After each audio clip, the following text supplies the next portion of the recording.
If you're an HR professional who works hard to fill roles within your company, keep employees engaged, and build company culture, welcome to America Back to Work, where dreams only work if we do. We'll share wide-ranging issues surrounding pre-employment background screening, HR topics such as recruiting, hiring, labor trends, and company culture, as well as broader HR-influenced business topics such as customer experience, service level excellence, and protecting what matters through best practices in prevention, protection, and corporate security. America Back to Work is brought to you by S2 Verify. Here's your host, Arnette Heintze. Welcome to America Back to Work, brought to you by S2 Verify, where our purpose is to help you hire with confidence and manage insider risk. I'm your host, Arnette Heintze. Thank you for joining. Today, our guest is Jessica Gomez. Jessica is an HR consultant at OneDigital, which is an insurance, financial, and HR consulting advisory and services firm. Jessica, thank you for joining me today. Would you mind telling a little bit more about your career and how you arrived in your current role for our audience, please? Sure. Thank you for having me. So during my senior year of college, I interned in the HR department at a local manufacturing company. I loved it and went full-time right after graduation and really haven't looked back since. A few years later, I decided I wanted to move to the Philadelphia area where I am today. I ended up working as an HR consultant after a few years. And during that time, I received my master's degree as well as my PHR certification. And then about a year and a half ago, I joined OneDigital, where I work today. I really enjoy working at OneDigital. I enjoy the HR consulting space and being able to work with many organizations to help solve their HR needs. So really happy in my current role now. Oh, fabulous. So as I understand it, Jessica, you're an HR generalist. Is that correct? That's correct. And that, the other side of the coin is they're HR specialists. Can you frame up the differences there and what is in each other's lanes right there? Sure. That's a good question. So the human resources discipline is very broad. It covers a lot of different areas. So when we talk about an HR generalist, we're referring to those HR professionals who have experience in several of these areas, such as recruitment, employee relations, payroll processing. And these employees tend to be very versatile and able to assist an organization in a variety of ways. So generalists are great for smaller organizations who typically don't have the means to hire several people to handle separate functions of HR. On the other hand, a specialist tends to have expertise in one specific area of human resources rather than multiple disciplines. HR specialists, I would say, tend to hone in on an area they really enjoy and become a subject matter expert in that area. And these types of employees tend to be great for larger organizations who may have separate departments for various areas of HR, such as compensation or leave of absence administration. Got it. So what insight can you give us about HR leaders, whether they're the chief people officer or the SVP of HR? How do they balance the headcount between generalists and specialists on their teams these days? So I think that really depends on the size of the organization. As I mentioned earlier, smaller organizations usually don't have the capacity to hire specialists. So they are trying to do more with less on a daily basis. And the HR teams in those organizations need to wear many hats. But that's where fractional support can come in great. If an organization needs to focus on a specific project, say they want to do a market analysis to assess their current pay scales and then implement a formal salary structure, they can utilize our team to complete this project for them and allow their current HR resources to continue handling the day-to-day functions. So I think it's really just assessing, the size of the organization, what their budget looks like, and what their goals are to determine, does it make more sense for us to bring more generalists on board or more of those specialists in the area? Got it. So a trend we saw emerge out of the what's referred to as the war for talent was a return to hiring contractors as fractional team members. Can you talk a little bit about fractional employees on HR team and how does that work and what are some options for HR leaders? Sure. So fractional support has definitely been growing in popularity with all size organizations. And with fractional support, the options are really endless. So when I'm talking with clients day to day and prospects, I'm discussing the current makeup of their HR function. I like to talk to them about what's going well within the organization, what's not going so well. And then that allows me to generate ideas on how we may be able to jump in there and help them with those areas. So the way we work is, we aim to meet the client where they are and fill in those gaps. So if an organization has a strong HR manager, they can utilize fractional support to take some of that tactical day-to-day functions off their plate, such as, maybe payroll processing or benefit administration. And that can give the current HR team several hours back into their week to handle those higher level, more strategic initiatives. And then on the other hand, if an organization has an HR administrator who's great and enjoys handling those day-to-day tasks, the organization can choose to supplement that person with an HR consultant who can be a resource, maybe a mentor to this HR administrator, and work with them on strategic projects, such as doing a compensation analysis, developing a performance management process, or developing career paths, all of which will improve employee satisfaction and engagement in the organization. Oh, that's great. So you touched on some really nice advantages there of, HR fractional team members. What about disadvantages from that point of view? Anything that you're disadvantaged by having fractional team members on HR? Yeah, so with anything, there's always pros and cons. I think a disadvantage could be an organization trying to use full HR outsourcing when they get to a certain size. So there does come a point where an organization needs a full-time internal resource to deal with various employee relations issues and day-to-day work that requires a consistent on-site presence. So if they're, maybe a 500-person organization is just trying to use fractional support a few hours per week or per month, it's probably not going to give them the level they need at that size. Yeah. I know every business is different. And in my own business, I felt the pressures, as we started to approach, 50 and 60 employees, the need to have HR full time. What's your experience? Can you give some insight on when you typically see that full time position start to put pressure on the business leaders?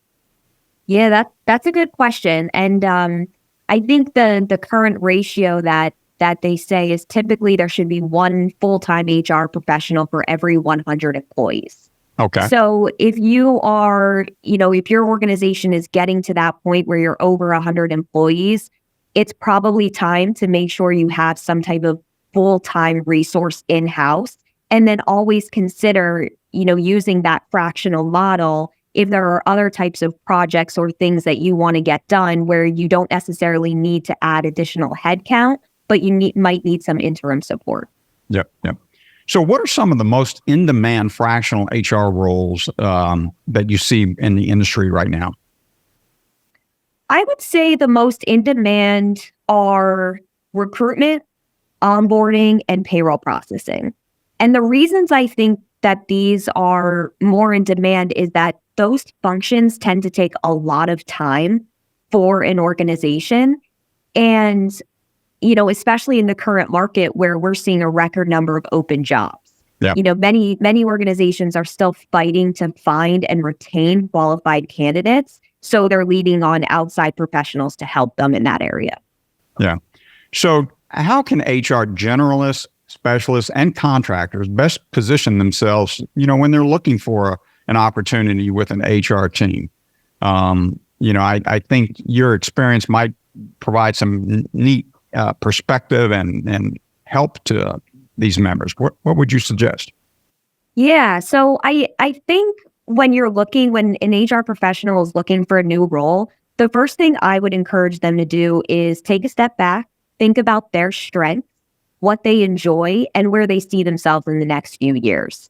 As we talked about earlier, a generalist role would be great for someone who enjoys a variety in their day, is good at multitasking and juggling competing priorities, whereas a specialist role would be better for someone who really wants to hone in on that one specific area and become a subject matter expert. So, if you take leave of absence administration, for example, someone who specializes in that area needs to be aware of the various types of leave of absence eligibility requirements, paperwork and documentation needed, and how various types of leave, such as FMLA, workers' comp, and short-term disability interact. And, I think that that's even more crucial in a larger organization who has employees across several states that all have their own leave laws as well. Yeah. I know every business leader and frankly, every HR team is confronted with issues of culture in their organization. So from where you sit, what are some of the tools that HR teams can use to steer culture on their teams and companies? You got any suggestions there? Yeah. Culture's huge, especially today when people are, fighting coming back to the office or not. But I would say, when employees are looking for new jobs, one of the first things they do is look up the company and see what their online presence is, what types of reviews they have from employees.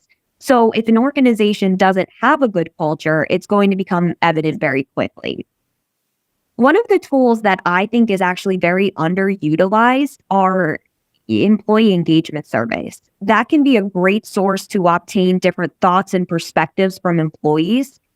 And having the survey be either anonymous or conducted by a third party usually gets more candid responses here. But I will say, if an organization is going to do an employment engagement survey, they need to be prepared to act on it. So too many times I see organizations conduct a survey and then sit on the results, and that can actually make things worse because employees feel deflated, like their voice doesn't matter. Yeah. So I know, and you briefly mentioned this around hybrid work, and I know you recently published an article on hybrid work and parents. And as we come out of the issues related to the pandemic, I think companies are challenged with that. What issues are you seeing in this area today? Oh, great question. That's a topic we're hearing a lot about right now. As you mentioned, that when the pandemic was beginning to ease, many organizations began to bring back employees on some type of hybrid schedule. I was hearing everything from 1 day per quarter in the office to 3 days per week. But the problem was employees were really pushing back. So employers had to decide, do they want to require them to come back, or do they want to give in because they know competitors are not requiring employees to come back? Now, as the pandemic has ended, I'm seeing more and more employers mandating employees back to the office in some type of capacity, whether that's hybrid or not. But some of the headaches this is causing organizations and mainly HR professionals are, first of all, how often do we require employees to come in? And how do we handle those that refuse to come back, whether it's for a valid reason or not? What do we do about employees who relocated during the pandemic? Or how do we eliminate bias, perhaps unfairly rewarding those who are coming into the office more frequently? And as I did share in my article that you referenced, one of the things I told organizations they should do first is review their policies once they decide on what they want their in-office presence to look like, and make sure they have consistency, fairness, and inclusivity for all employees. And they should also try to afford the same considerations and opportunities to those employees who choose remote or hybrid opportunities than those who do not, if that's something that they're allowed. Yeah. So I'm going to ask you to pull out your HR crystal ball right now and think ahead. There's a lot of discussion in the media today about economic headwinds coming our way, possible recessions. And I know every day I hear more and more larger company announcing layoffs. What do you see in the next few years? I wish I had a crystal ball to help me plan for the future. But in all seriousness, one of the things I like most about HR is that it's always changing, and you really have to keep up with the different legal changes, emerging trends. And I truly believe that an organization can't succeed without good people. So one of the things I see as being important in the next few years is the baby boomer generation beginning to retire and organizations continually having a hard time finding talent to fill that void. So HR professionals need to work with management to ensure they have processes in place to make sure that knowledge is transferred before the baby boomers are leaving. And then they need to work to develop ways to retain the talent they do find so that there isn't that type of knowledge gap in between when employees are coming in and out. No, that's fabulous. So before we sign off, I want to end our conversation with a question I ask every guest. And that question is, if S2 Verify were to conduct a background screening on you, would there be any surprises? Nothing too exciting. I think you would find that I love to travel and visit new places. I actually studied abroad in college and was able to travel a lot while I was there. So I'm always looking for new opportunities to see new places and experience different cultures. Oh, that's great. So Jessica, thank you so much for taking your time with me today. And would you mind sharing with our audience where they can connect and follow you and what's up in the HR space? Sure. I'm on LinkedIn, Jessica Gomez, if you want to connect with me there. Also, my email is just jessica.gomez@onedigital.com, and I'd love to connect with anyone interested. Oh, that's great.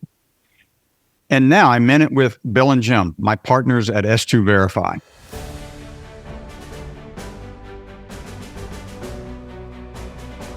Another issue that pops up that I think is important for all of our team members, all our clients to maybe hear from us on is the idea of mistakes. We all can make mistakes in life, in relationships, in our professional careers. So as we look back through our professional careers, Bill, is there any one mistake that stands out that has kind of helped you shape, the advice that maybe you would do something differently and maybe a learning point here?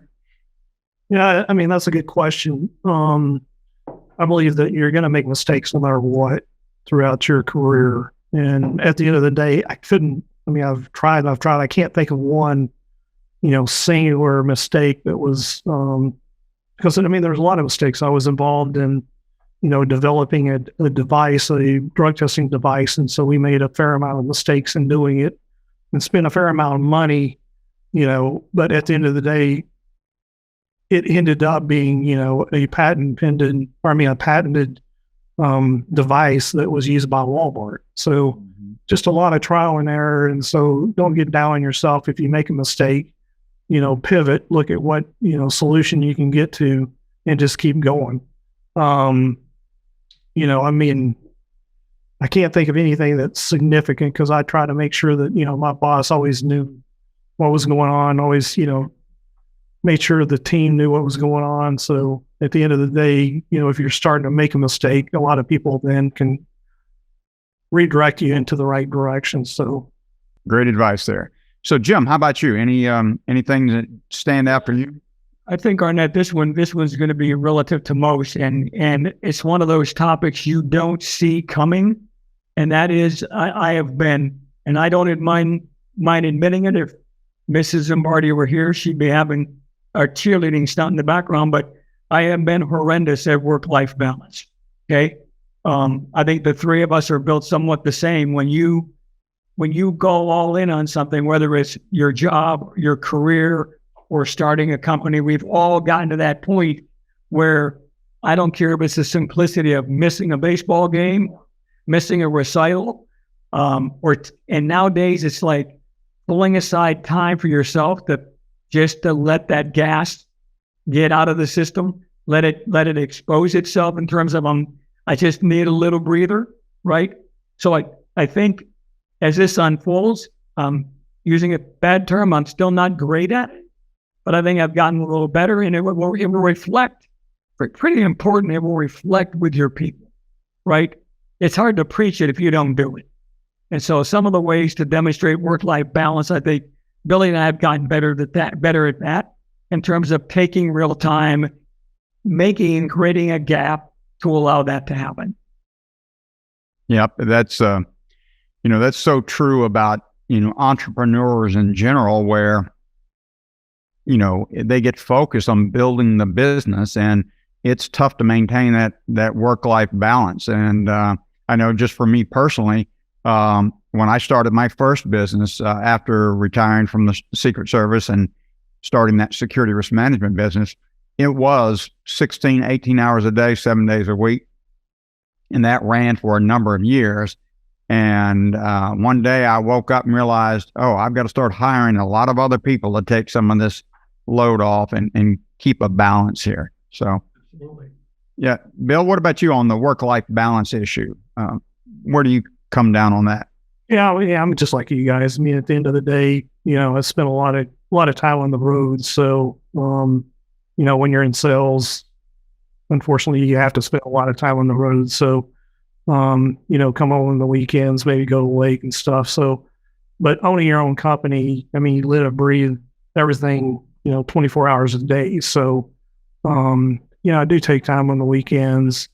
So I think I'm a little better, as Jim says, than what we used to be when we first started, because we were just, constantly on the weekends talking and at night. And so, but yeah, it's important to have a work-life balance. It's hard when you're an entrepreneur and you own your own company, because, you're beholden to everybody 24 hours a day. So customers, employees, share owners, members, those types of things. So.